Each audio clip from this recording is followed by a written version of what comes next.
hep, hooray. Hep hep, hooray. To you, my dearest Cassandra Canedo, my dearest cousin. Isa kang bubsilo karet. Hep hep, hooray. Hindi talaga kita titigilan, day. Kasi, nabubuang ka na. Talagang nagsasabi ng totoo sa Tio Panyong yung papa mo. Kasi mabait yun, walang kaaway, walang inapakan na tao. Kaya kung sinabi man ni Tio Panyong na kaya hindi nakadalaw yung pinsan niya, yung lalaking pinsan niya, sa bahay niya kasi nabuang daw yun, nabaliw. Tapos yung pinsan mo babae ngayon, nabuang na rin dati. Sa relatives mo, side ng papa mo, dalawa ang nabuang. Kaya kaliwat niyo ng buang, si Raulo, Sinto-Sinto. Kaya dahil Cassandra Canedo, kailangan mo na pumunta sa psychologist. Correction please, sa psychiatrist pala. Dahil baka ikaw na yung pangatlo na mabubuwang day. Mapapraning. Mahirap pa naman yun. Nakakahiya siguro yun, no? Yung nurse ka tapos mabubuang ka. Masira yung ulo mo, mapraning ka. Wala tayong magawa day. Kung yun ang ano nyo, lahi nyo, kaliwat nyo. Diba? Sa mga kapitbahay mo, Sandra, na kumampi sa'yo, kahit mali ka, ikaw pa rin kinampihan. Kasi wala silang grado eh. Walang pinag-aralan eh. Kasi kaming mga tao na may pinag-aralan, kagaya ko, 2 course ko sa college, computer science at saka BS biology. Hindi kasi kami one-sided eh. Makinig kami sa mga 2 panig. Hindi yung isang panig lang pakinggan namin. Porket nurse, porket professional, yun na ang tama. Hindi. Kaya Sandra, kung ayaw mong tahiin yung baba mo, kung ayaw mong tahiin yung baba mo, kung dili ka gusto nga ang imong baba kong tahion, kailangan manahimik ka na lang.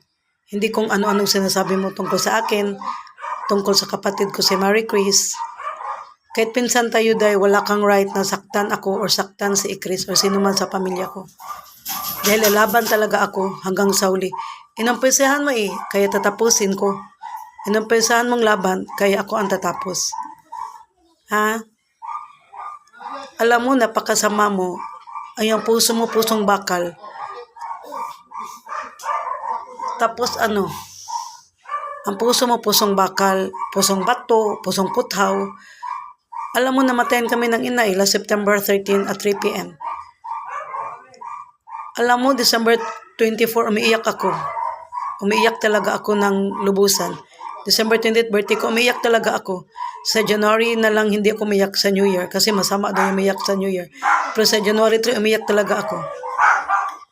Kaya dapat kinukomport mo kami. Hindi yung sa ikas pinubugbog ni Jerome, yung kapuyo mo, kaliping partner.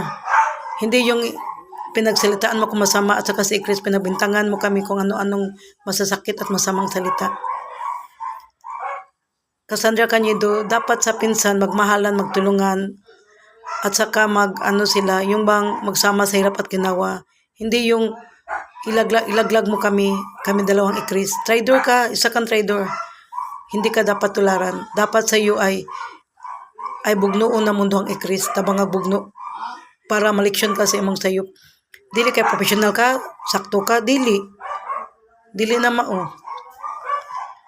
Dapat professional ta, di ta magpatakag tabi mo akta asa professional.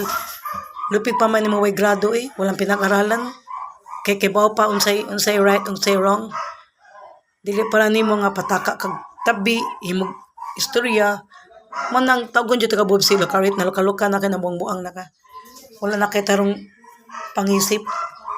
Kung sa bagay inyo man ang lahi balyo, lahi buang, kaliwat buang. Di na lang ko mahibuong. Manahip-hip haray, anin mo yung nurse, tapos naging lusyang na mabaho, walang ligo-ligo. Saka gurang, yung mukha nga niya, yung bang bata, pero bata pang edad niya, pero yung mukha niya naging matanda na. Tapos, dili pa ka mag-makeup, hindi ka pa marunong mag-makeup, Kailan ka ba mag-makeup kapag nasa kabaong ka na, patay ka na? Dapat buhay ka pa, yung mukha mo, punuin mo yan ng makeup kagaya ko, di ba? Babae tayo, dapat mag-ayos tayo, mag-makeup. Hindi yung akala mo maganda ka, hindi ka maganda kasi yung ugali mo bulok, masama ugali mo. pinagsabihan mo ko drug addict. Hindi naman totoo ah. Never akong naging nakikita ng shabu. Never akong nag-addict. Sige lang, magpa-drug test ako. Ipalamon ko sa iyo yung result na paper. Lamya jud ha, lamya. Kauna jud. Dapat nga ipatulpo ka namin dala ni Chris dahil yung kapatid ko sinabihan mo rin ng pukpok. Hindi naman siya naging pukpok si Marie Chris ha. Bakit? May ebidensya ka ba? Naging drug addict ako? May ebidensya ka ba si Chris naging pukpok? Wala ah. Nasa isip mo lang yan dahil nababaliw ka na, nabumuang ka na. Kung ano-ano na iniisip mo tungkol sa amin na masama ni Chris at ako. Kaya ako sa iyo, Sandra, magpa-psychiatrist ka na, hindi psychologist. Yun ang nababagay sa iyo, psychiatrist. My dearest cousin, Sandra. Today is 3 Kings, January 6. Bye, this is Anna.